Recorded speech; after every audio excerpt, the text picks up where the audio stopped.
વગેરેનો કાંઈ વ્યવહાર થવાનો નથી. ધન કેવું તમે કમાવો? પવિત્ર, શુદ્ધ. અને એ ધન તમારું શુદ્ધ હશે, તમારી ધર્મ ઋષિ, તો તમારી કામના પણ પરમાત્માની પ્રાપ્તિ કરાવશે.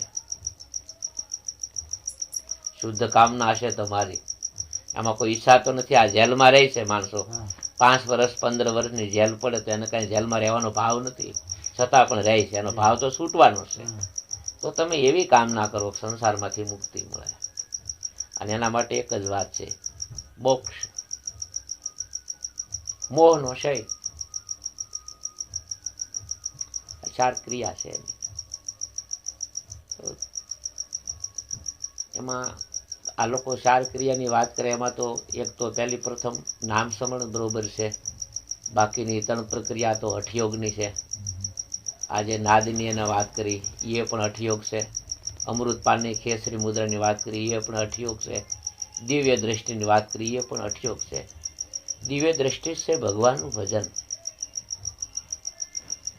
જે દ્રષ્ટિમાં કોઈ ભેદ નથી, જે દ્રષ્ટિમાં કોઈ સ્ત્રી પુરુષ નથી, જે દ્રષ્ટિમાં કોઈ પોતાનું પરાયું નથી, એવી દ્રષ્ટિનું નામ છે જ્ઞાન દ્રષ્ટિ. દેહની આત્માથી જેનો સંબંધ છે એ દિવ્ય છે. અને એ દિવ્ય છે ભગવાનનું ભજન. ત્યાં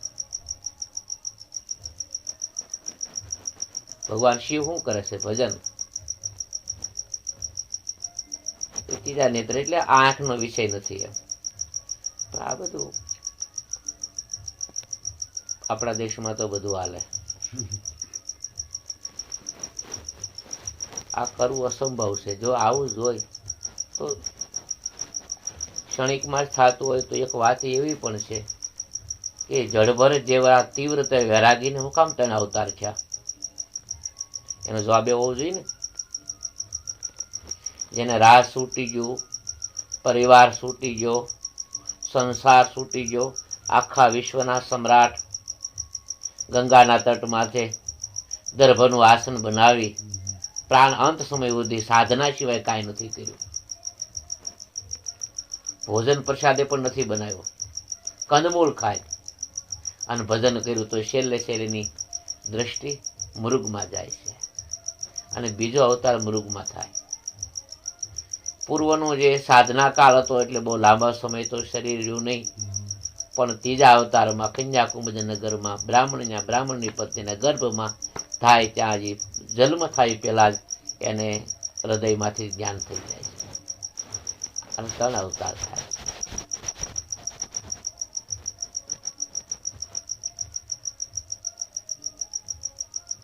એટલે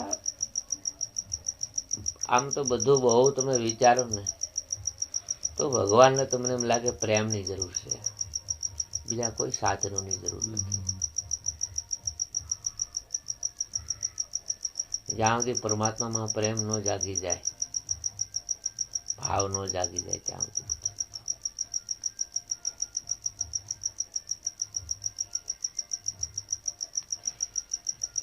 મીઠાઈ છે એ તો કોઈ પણ કપડામાં તમે ખાઓ, ગળપણ તો એનું જ આવવાનું. કાળા હોય કે લીલા હોય કે કોઈ પણ હોય, ખાવાની જરૂર છે. એમ તમે ગ્રસ્તમાં આવો તો ભલે, સંન્યાસમાં આવો તો ભલે, ભજનની જરૂર છે. મોટરસાયકલથી પણ તમે જઈ શકશો, 4 વ્હીલ હોય તોય જઈ શકશો, સાયકલ હોય તોય તમે રાધા વગર જઈ શકો, અને કદાચ તમારા હિંમત હોય તો પદયાત્રાથી તે તમે જઈ શકો. કીર્તનથી પણ પામી જાય, સંતોની સેવાથી પણ પામી જાય, સત્સંગથી ખાલી પામી જાય. અને સખા ભાવ થઈ ગયો ખાલી ઉદ્ધવનો પરમાત્માથી. આ કપિલ ને આદિ બધા હનુમાને ખાલી ભગવાનની સેવા જ કરી, કોઈ સાધના નથી કરી. જાંબુવંતે નળ ને નીલે કોઈ ધ્યાન નથી કર્યું, ખાલી ભગવાનની સેવા કરી છે, પરમાત્માને પામી ગયા. પરીક્ષિતે જ્યાં કાંઈ કર્યું? હું કાંઈ ધ્યાન ધારણા સમાધિ કાંઈ નહીં, ખાલી નિષ્ઠા આવી ગઈ ગુરુ માથે અને વાતને સ્વીકારી લીધી. આપણે સ્વીકારતા નથી મૂળ વાત વિશે. છેલ્લા છે ને પરીક્ષિત, હે પાંડવોમાં છેલ્લા છે ને, હા, પછી જન્મે જાય છે ને. કેદારનાથ મંદિર જન્મે છે એ તો મને ઇતિહાસનો ખ્યાલ નથી હો. લગભગ મેં આવતી આવ્યું એટલે હા, મને છે. ખ્યાલ નથી. કેદારનાથ પણ મને ઇતિહાસનું જ્ઞાન બિલકુલ નથી. તો જન્મે છે છેલ્લા છે પણ આ છેલ્લા જન્મે આ પછી આમાંથી આ મહાભારત વૈશંપાયન પર બોલ્યા સુનો જન્મે જાય રે. આ સર્પનો દંશ છો એનો બદલો લેવા માટે એને સર્પયજ્ઞ કર્યો. પછી વૈશંપાયન આવે છે કે ભાઈ બદલો લેવાથી પિતૃને શાંતિ મળતી નથી. હા, આપણે હાલો ભગવાનની કથા કરી.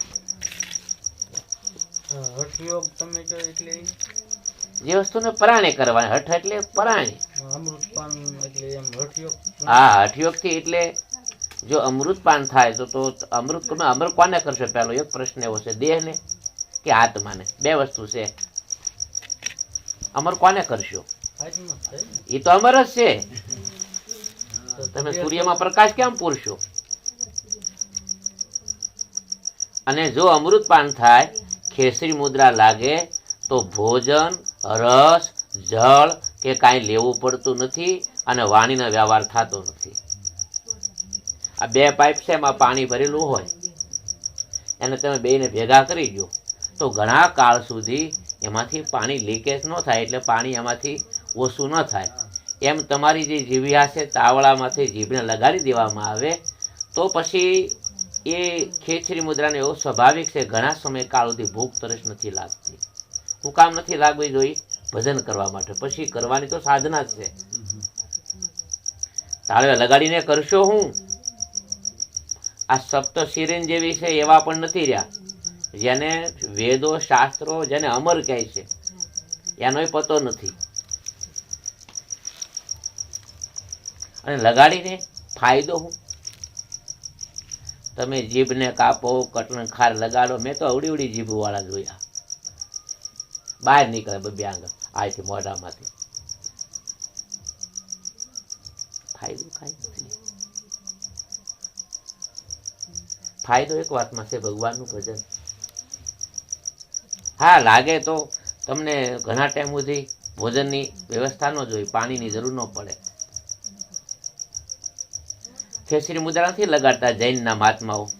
22, 25 દિવસ એ નિર્જળા ઉપવાસ કરે છે. એ કાંઈ ખેસરી મુદ્રા નથી લગાડતા. હમણાં એક બેન છે અહીંયા નિર્જળા ઉપવાસ કરે છે, અત્યારે પાલિતાણા 25 ઉપવાસ કર્યા. ને કેટલા હમણાં મહાત્માજી જૈન છે. નહીં, એમ નામ જ છે, કોઈ મુદ્રા નહીં.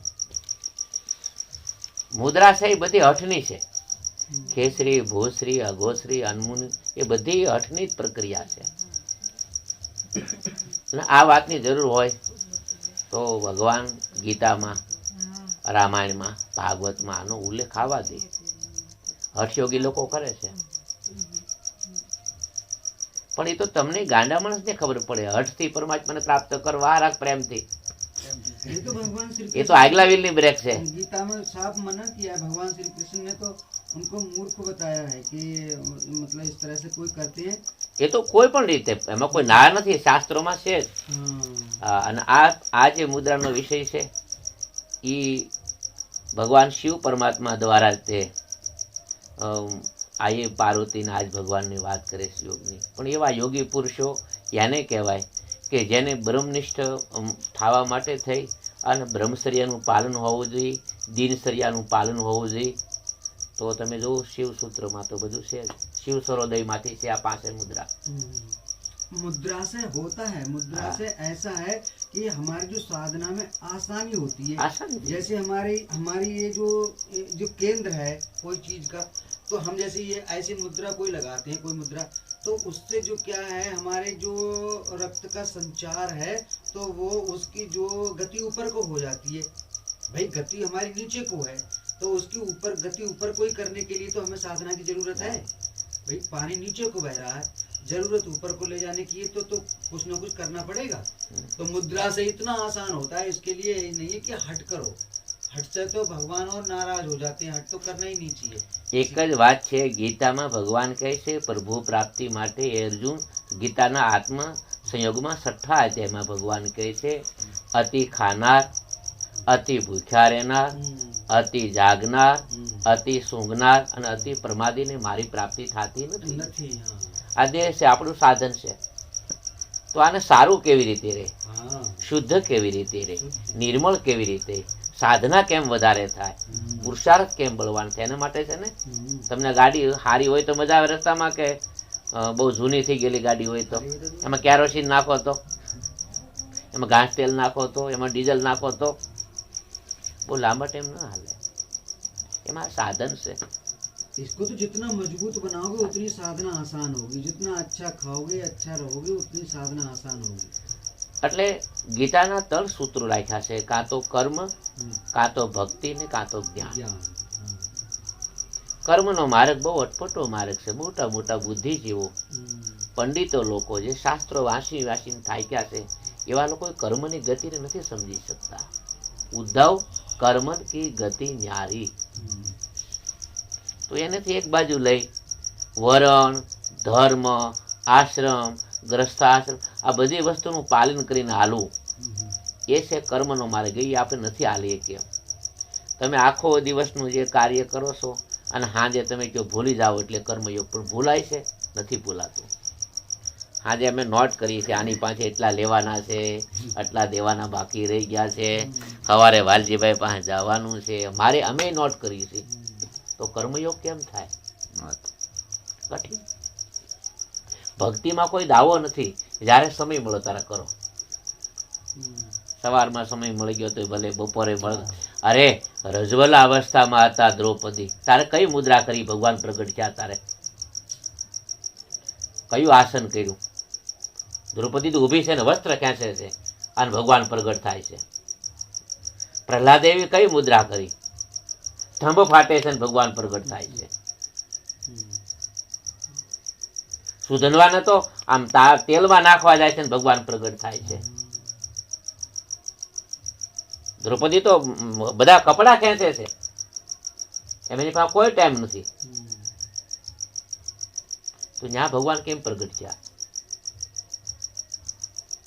अब यहाँ पे ये बात सोचने की है, भगवान प्रकट भया कहाँ से? એક સાધક છે, કોઈ પણ દ્રષ્ટાંત વિના, કોઈ પણ પાત્ર વિનાની કથાની શરૂઆત થતી નથી. ના ભૂતો ના ભવિષ્યતિ સ્થિત પ્રજ્ઞા અય આત્મનમાં. નથી તારું જન્મ, નથી તારું મૂત્ર, તારું મૃત્યુ, નથી સુખ, નથી દુઃખ, નથી લાભ, નથી હાનિ, નથી જન્મ, નથી મૃત્યુ, છતાં પણ તે જ આત્મ તત્વને જાણવામાં અનંત અવતારો વીતી જાય છે. કોને ખબર નથી આત્મા પરમાત્મા છે? પણ દઢ કેમ કરવું, નિષ્ઠા કેમ લગાડવી? સદાય ને કાળ માટે મને દેહનું જ્ઞાન છે. હું વાત કરું છું તમને આત્મજ્ઞાનની, પણ મને 24 કલાક દેહનો અધ્યાસ રહે છે. હું બ્રાહ્મણ છું, હું આ છું, હું આ છું, મારી જાતિ છે, મારો સમાજ છે, મારી પત્ની છે, મારા બાળક છે. એક ન ગમે એવી થોડીક વાત થાય ત્યાં હું નારાજ થઈ જાઉં છું. બરાબર ને? અનુભવી પુરુષને આવું થતું નથી. તો સદાય ને કાળ માટે આનંદમાં રહે છે, એવી વાત છે. નહીં અપનાવે એનો કોઈ વાંધો નથી. બધી રીતે છૂટછાટ છે. કોઈ બંદગી કરે, કોઈ નમાઝ કરે, બધાને પરમાત્મા મળે જ છે ને. હું આપણે કરી બધું આખું વિશ્વ કરે. ઈસુને ભગવાન પ્રગટ છે ત્યારે આપણે કર્યું છે? મબદને ભગવાન પ્રગટ છે તો આપણે કર્યું છે? નહીં.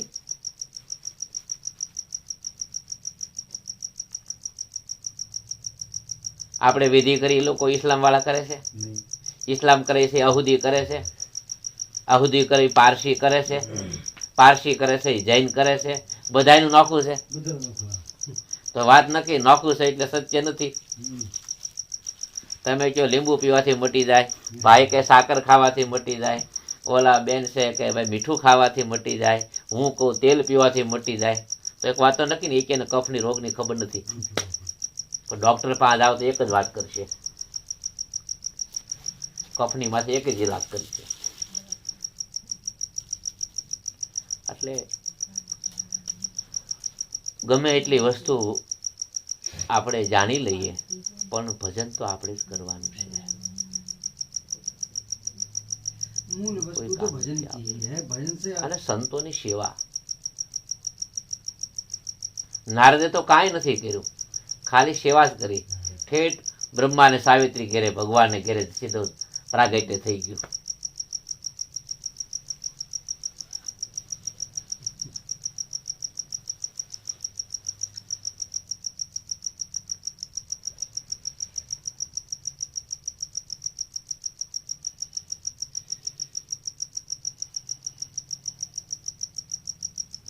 અને મને ખબર જ પડી જાય કે આ મારા હાથમાં ગોળી છે, આ હું પીવું એટલે તરત મને આ રોગમાં, તો હું કામ પીતો નથી? એનું કંઈ કારણ છે ને.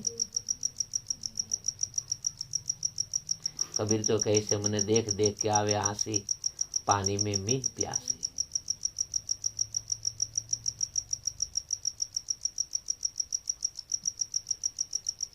એટલે અથવા તો ભાગવતનો મત તો એવો છે કે છેલ્લા શરીરમાં જ્ઞાન થાય છે. પ્રાલબ્ધ કર્મ જ્યાં સુધી શાંત ન થાય ત્યાં સુધી કોઈ પણ વ્યક્તિને પ્રભુ પ્રાપ્તિ થતી નથી.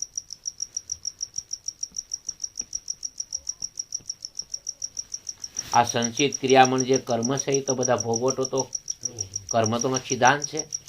રામ પણ એનો બદલો આપે છે, કૃષ્ણ પણ બદલો આપે છે, શિવ પણ બદલો આપે છે, પાર્વતી પણ બદલો આપે છે, બ્રહ્માજીને પણ ભોગવટો છે, ઇન્દ્રને પણ ભોગવટો છે. તો આપણે કેમ છૂટશું? તો કર્મ ભોગ્યા વગર જ્ઞાન થતું નથી, તો પછી અવશ્ય કરશે ને શું થાય? કાંઈ વાંધો નહીં. ત્યાં બહુ मैं क्या करूं मेरे भाई, मृग खेत गया सब खाए.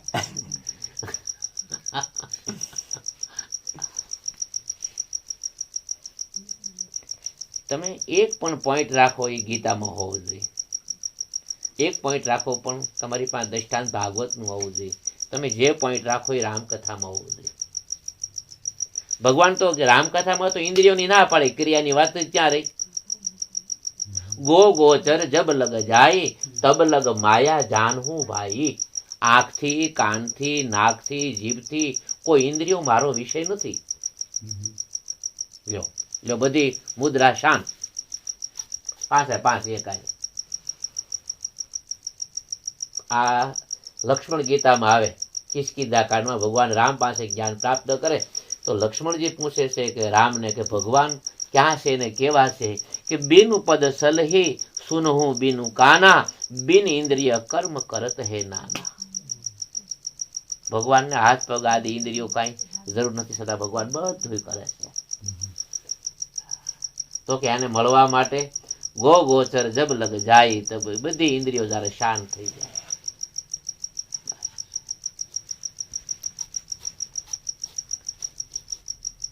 એક નાનો એવો પ્રસંગ છે, પણ તમને એક આપણે જોઈએ તો થોડુંક આમ સમજવા માટે કે બે બહેનો એક સાથે કોલેજમાંથી ભણી ગણીને તૈયાર થઈને આવે અને ડિગ્રી પ્રાપ્ત કરી લે. પછી એમાંથી એક બેનની ઉંમર 25 વર્ષની છે અને બે હારે જ ભણીને ઘરે આવે. એમાં એકનો ઓશિંતાનો સંબંધ થઈ જાય અને એના મહિના 2 મહિનામાં વિવાહ થઈ જાય. એક બેન કુંવારી છે ને એક બેન પરણી ગયેલી વ્યક્તિ છે. બે પાછી બેનપણી ભેગી થાય.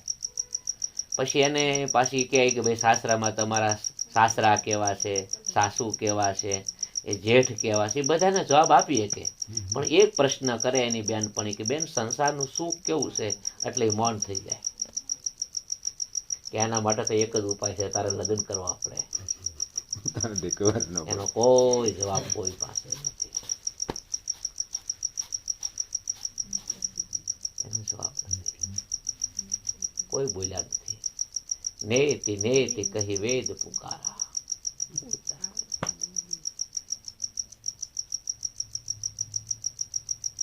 પછી તો એક જ વાત છે ભાઈ, કાયદેસર વ્યવસાય કરો, કાયદેસરના પતિને પ્રાપ્ત કરો, પતિની સેવા કરો અને પ્રભુ પ્રાપ્તિ કરો. એમ સમયના મહાપુરુષો જયારે આપણને મળે ત્યારે એની કૃપા થાય તો થાય.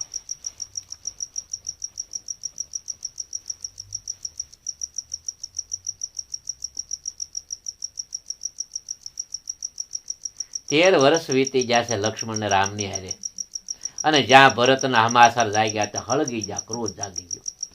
રામની સેવામાં જેના 13 વર્ષ વીતી ગયા ઘડીકમાં માનસિકતા. અને 14મા વર્ષમાં તો કિષ્કિંધામાં પ્રશ્ન કરે છે ભગવાનને. લક્ષ્મણ 14 વર્ષ વનમાં રાતને દિવસ ભગવાન યારે જાગે છે. એ કિષ્કિંધામાં તો પ્રશ્ન કરે છે 14મા વર્ષમાં કે હવે મારે પ્રભુ પ્રાપ્તિ કરવી છે. તો અત્યાર સુધી શું કર્યું?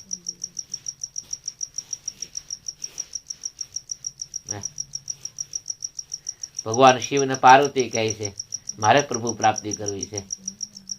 અને ભગવાન કહે છે શિવ કથામાં તો રામ કથામાં 107 અવતારથી કથા હાલે છે. આ મારા ગળામાં જે ખોપડી છે ની માળા તમારી ખોપડી છે આ બધી.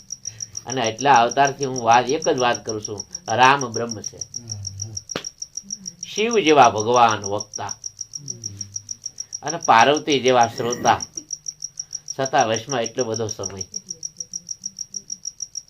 કઠિન વાત છે ને. અર્જુન કેટલી દલીલ કરે છે 11 અધ્યાય સુધી. 350 શ્લોક તો એકલા વિરોધના છે. કૃષ્ણ જે વાત કરે એના વિરોધમાં 350 શ્લોક છે. એક વાત અર્જુન કૃષ્ણની માનવા તૈયાર નથી. નકર એ તો ઈશ્વરી અવતાર છે અર્જુન તો, આપણી જે વ્યક્તિ નથી. મહાપુરુષ છે, ખૂબ નિષ્ઠા છે કૃષ્ણમાં. અને ભગવાન સામે ઈશ્વર છે, ગુરુ કોઈ સાધારણ નથી, ઈશ્વર સ્વયં. છતાં વચ્ચે એટલો ટાઈમ.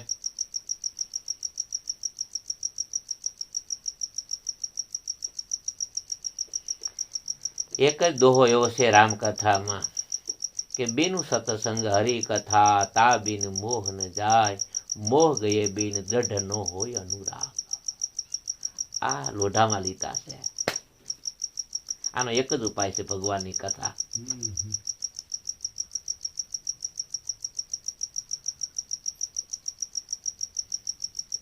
એટલે સત્સંગનો મહિમા મહાપુરુષોએ વિષય રાખ્યો છે.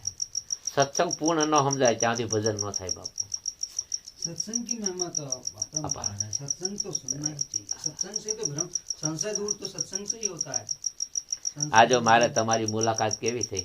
અમે ક્યાં તમારી માટે આવ્યા હતા? અમે તો ન્યા મહાત્માજી આવ્યા હતા અને દર્શન કરવા આવ્યા હતા, કાલો ઘડી કથામાં જઈ. પણ એક નિમિત્ત માત્ર અમે આમાં આવી ગયા. તો એ મહાત્માના દર્શન થયા, એનો પણ લાભ લીધો. બાપુ મળ્યા તો બાપુનો પણ લાભ લીધો. ક્યાં પહોંચ્યા જો, पर निकलવું तो પડ્યું. जितनी ज्यादा जानकारी हुई, देखो आप तो सत्संग करते हो, जितनी ज्यादा जानकारी हुई उतना ही हम ईश्वर से दूर होते जाएंगे। ये पक्की बात है। जितनी जानकारी भरोगे, अगर जिसको वास्तव में ईश्वर को जानना है तो बिल्कुल जानकारी कम करनी है। हमने बहुत जानकारी की, जितना आप जितना इधर उधर के करोगे उतना ईश्वर से दूर होते चले जाओगे, और जितना करीब आओगे तो भुलाते चले जाओ, भुलाते चले जाओ। ये इंद्रियां, ये जो सब कुछ जो लिखा है, थोड़ी सी बात, ये जैसे अब यही पता लगे कि गुरु गुरु की बात करते हैं कि गुरु, तो गुरु कोई आदमी तो है नहीं भाई। जैसे मान लिया अब जैसे वो गुरु की फोटो रखी थी, तो अब वो सतपाल जी महाराज हैं, उन्होंने ब्रह्म ज्ञान प्राप्त किया है, तो उनने कहाँ से किया? उनके भी गुरु थे। फिर उनने कहाँ से किया? उनके भी गुरु थे। इसका मतलब जब हम ये जो तार जोड़ेंगे तो इसका निष्कर्ष ये निकलेगा सबका मिला के कि ईश्वर ना, वही जो अभी आप कह रहे थे, ना उसका जन्म है ना उसकी मृत्यु है, वो अजन्मा है, अनंत है, सर्वव्यापक है, सर्वज्ञ है, अनुपम है, अगोचर है, उसको कैसे भी नाम दे दो वो है। अब वो किसी शरीर में जैसे प्रकट हो जाए तो वहां से वो लाइट हमें मिल सकती है, हम पे जैसे कृपा। अब वो कृपा वो बताने के हकदार हैं, लेकिन करना हमको ही पड़ेगा। जो अभी बात कर रहे थे, ऐसा नहीं है कि कोई हाथ रख दे तो कोई ज्योति प्रकट हो जाए। આ પાવર તો બધાને આપે છે, પણ બધાની ક્ષમતા અલગ અલગ છે. अलग अलग છે क्षमता। કોઈની 10 ની, કોઈની 5 ની, કોઈની 0 ની, बस 0 બટન ની, 15 હોર્સ પાવર ની, 50 હોર્સ પાવર ની, કેટલી આખી ટ્રેન ચલાવે. तो वही है कि वो वहाँ प्रकट है, इधर प्रकट है नहीं। सही बात है. भाई एक जो दिया सलाई होती है अपने आप आज ना बाकस बाकस अपने जेब में लिए घूमते हैं, और आग है जेब, बाकस में आग नहीं होती है, ऐसे करके तिल्ली लगाओ तो आग जल जाएगी, और तिल्ली ना रगड़ो ऐसे करके तो आग नहीं जलेगी, जेब में रख लो खीसा में। तो ऐसे ही वो है कि भाई अगर वो भले ही अब विश्वात्मा, पूरे प्राणी विश्वात्मा है, लेकिन विश्वात्मा होते हुए भी बिना सदगुरु के स्वरूप में प्रकट नहीं हो सकते। स्वरूप तो सबका ही है, ऐसा तो है नहीं कि आप सबका अलग अलग, लेकिन जहां प्रकट हो जाए, जहां तीली लग जाए तो वहां प्रकट हो जाए। બહુ જાણકારી વાળા માણસને જ્ઞાન થવામાં થોડોક સમય વધારે લાગે. हाँ बधारे लागे, यही तो समय लगता है किसी चीज में। ભગવાન બુદ્ધનો એક પ્રસંગ છે. આનંદની પાસે જ્યારે વિદ્યા પૂર્ણ કરી, ભગવાને ધર્મપદ આખું સમજાવી દીધું, જેને આપણે વેદ કહી છે, લોકો ધર્મપદ કહે છે. એ સમજાઈ ગયું તો આનંદે પૂછ્યું ભગવાનને કે પ્રભુ શું સેવા કરું એમ, કે તારે કરવીશ? તારે કહા કે તો મેં જેટલું તને બતાવ્યું બધું ભૂલી જા. ભગવાન બુદ્ધે આનંદને ધર્મપદ ભણાવ્યા પછી આપણે ગુરુને દક્ષિણા કાંક આપવી પડે ને, વિદ્યા પ્રાપ્ત કરી તો કંઈ ને કંઈ અર્પણ તો કરવું પડે. તો આનંદે કીધું હું તમને શું અર્પણ કરું એમ, આ બધું તમારું છે તો હું અર્પણ કરું. એ કે તારે કરવું છે? તારે કહા કે મેં તને જે વિદ્યા ભણાવી એ વિસરી જા, ભૂલી જા, અને ભજનમાં લાગી. ભજન બનવું તો બહુ મોટી વસ્તુ છે. બાપુને પણ લખવું પડ્યું. મુળીરામ બાપુને સોથે પિયાલે સુપ થઈને બેઠી, જગતની જંજાળ પછી મેલી શેટી, પછી ત્રિકુટીમાં લાગી તાળી, પછી સોહમમાં સુરતા લાગી. ભૂલવું પણ બહુ જરૂરી છે. આ એક પગથિયું મારે મૂકવું પડે તો હું આશ્રયમાં આવું ને. આ જેને જેને જે સંસ્થાનું પગથિયું પકડાઈ ગયું નાતે કોઈ કહતું જ નથી. હું હો તોય ભલે ને તમે હો તોય ભલે. वो तो सबकी एक ही गति है। क्या यह कुछ सत्संग सुनकर वो अंदर उतार लेते हैं तो उनको थोड़ा ज्यादा તો બધામાં છે જ ને તત્વ, એક જ છે. તો ક્યાં રાગ છે, ક્યાં દ્વેષ છે, ક્યાં છે? એક જ તત્વ છે. एक ही तत्व से રાગ દ્વેષ જાય છે ને. બસ તો એ સાધના છે. રાગ દ્વેષની નિવૃત્તિ સાધના છે. રાગ ગંગા સતી તો એમ કે ભક્તોને જાણવા છતાં અજાણ થઈને રહેવું, એવો કરવો વ્યવહાર, તો કોઈ તકલીફ નહીં ને. તો ક્યાં કઈ વાંધો છે? ક્યાં તકલીફ છે?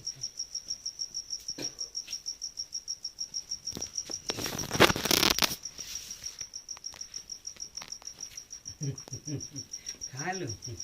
આ રોહગણ ને જળ ભરત જો ને ક્યાં કાંઈ વાત કરે છે. કઈ હા, કેટલા ખવડાવે છે મહાત્માજીને. પાલખી ઉપાડી રાજાની, તોય બોલવા તૈયાર નથી.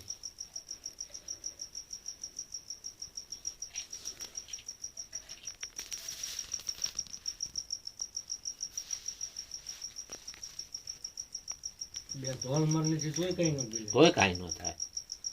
એ તો સ્વભાવ છે. અને ખરેખર સાધુ પુરુષ એને જ કહેવાય. બાપુને છે ને કોઈ ધોલ મારથી, ગાંધી બાપુને પ્રવસનમાં, તો બાપુ પાસે આમ કરી ગયા, બીજો ગાલ દીધો. બીજો ગાલ દીધો. અરે ભગવાન બુદ્ધને જો ને આંગુલી મળે સુળો ભોંકી દીધો.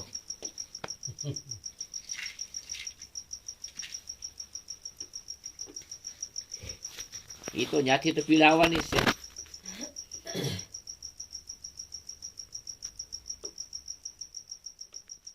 તો એક વાગ્યો હવે. હાલો.